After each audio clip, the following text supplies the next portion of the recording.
yang benci kepada kita, kita buat apa pun baik, dia tetap benci kepada kita. Tak payah dah dia buat bagi baik dengan orang yang benci kepada kita. Prinsip hidup, jangan membazirkan masa untuk melayani orang yang benci kepada kita, tetapi habiskanlah masa dalam menghargai dan menyantuni orang yang sayang pada kita. Ini prinsip hidup. Tak dalam diri satu perasaan, aku takkan habiskan masa aku untuk aku memperbetulkan pandangan orang yang benci kepada aku bagi baik. Sebab apa? Sebab orang bila dia benci, 1000 kebaikan yang hang buat, dia tidak akan nampak. Dia buta dengan sifat kebencian dia. Lebih baik hang menghabiskan masa hang untuk menghargai dan menyantuni orang yang sayang dan cinta kepada hang. Buat apa kita nak bagi bunga kepada kau? Bunga yang cantik bila ada dekat tangan seekor beruk, dia hati hargai tak bunga yang cantik tu? Dia hati hargai tak? Maklum, ambil bunga yang cantik pergi bagi dekat beruk. Buat apa Pak Long nak bela babi hutan di rumah Pak Long bela babi hutan dalam kebun? Bodoh ke cerdik? Dia serondoi habis tanaman Pak Long. Buat baik dekat orang yang benci kepada kita ni Pak Long. Biar korang tu sia-sia. Kita akan sakit hati kalau kita ikhlas, tak apa. Ustaz, saya nak tiru akhlak Nabi. Ustaz buat baik dekat orang yang buat naya kat kita.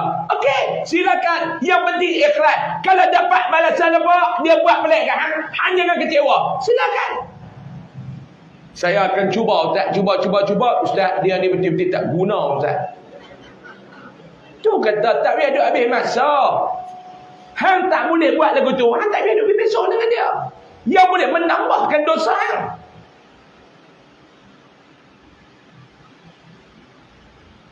Kita orang benci kepada kita, kita tak payah buat. Biar dia pikut tu, kita pikut ni. Kadang-kadang dalam hidup ni tuan-tuan, kita orang benci dekat kita ni, yang jenis duk benci ke orang ni, dia ada 3 jenis manusia. 3 jenis manusia ni yang benci ke orang. Sebab seseorang dibenci ni 3 benda. Tuan-tuan setuju tak setuju saya tak tahulah, tapi 3 benda ni yang saya dah tengok. Yang pertama, orang dia benci kepada seseorang. Contohlah, dia benci kat kita. Sebab apa? Kadang-kadang kerana kesilapan kita yang dia benci kat kita. Faham tak? Dia benci dekat kita sebab apa? Sebab kesilapan kita. Hak tu agak-agak kita boleh terima tak? Boleh terima tak? Sebab apa yang Kak Iyah ni benci sangat kat Bang Alim ni? Dulu ni Bang Alim ada buat pelik-pelik kat Kak Iyah. Tu yang Kak Iyah benci, Kak Iyah tak boleh terima. Okey. Yang kedua, orang benci dekat kita bukan sebab kita, tapi kerana orang keliling kita. Contoh, pak kita buat tak betul dekat keluarga dia, seluruh keluarga dia benci dekat kita. Hak tu pun kita boleh terima. Sebab apa dia benci kan? Ni cerita zaman pak aku dulu, aku malas ambil tahu lah. Orang tua dulu, lah dia meluatkan aku pun tak ambil tahu hal dia. Kita boleh terima lagi.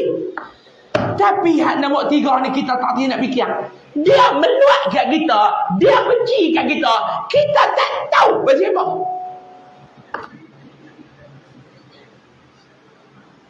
Aku tak pernah menyembang dengan hang. Aku tak pernah duduk bercakap pun dengan hang. Hang pun aku tak kenal. Hang pun aku tak pernah kelih. Bukan cakap hang aku tak pernah kelih, bayang-bayang hang pun aku tak nak nampak. Tak tahu hang meluat aku. Ada tak lagu tu? Ada tak tu? Aku tak tahu. Dia pun kata pasal buat dia meluatkan hang, aku pun tak tahu.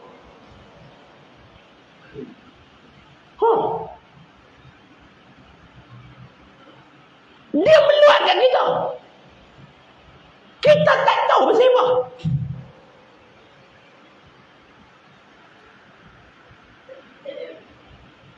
Tentang bahawa ada orang lagu ni belum? Kadang-kadang kita duk tengok dia duk komen dalam sosial media ni, kata dah hang ni pasal apa? Aku menyembang benda dengan hang, pernah duduk benda. Kenal duk angkat kening kat atas motor, kat atas kereta lagu tu ya. Tentu hang duk buat komen hang ni pasal apa? Dia dua tak gila waya putih, dua-dua dia tu. Tak ke gila waya putih, dua-dua. Dia kok mana pun, dia pesok atau bahasa-bahasa kok dia. Dia erot kok mana pun, dia nak bagi kita ni, dia boleh sakit. Ni perangai orang, hak suka menyakiti orang, hak ni perangai tak elok. Oh. Kita hidup ni tak payah dapat long menyakiti orang tak payah dah. Sebab apa? Hidup ni Allah Ta'ala ada. Mau dia balas, makan tak habis. Saya nak ulang.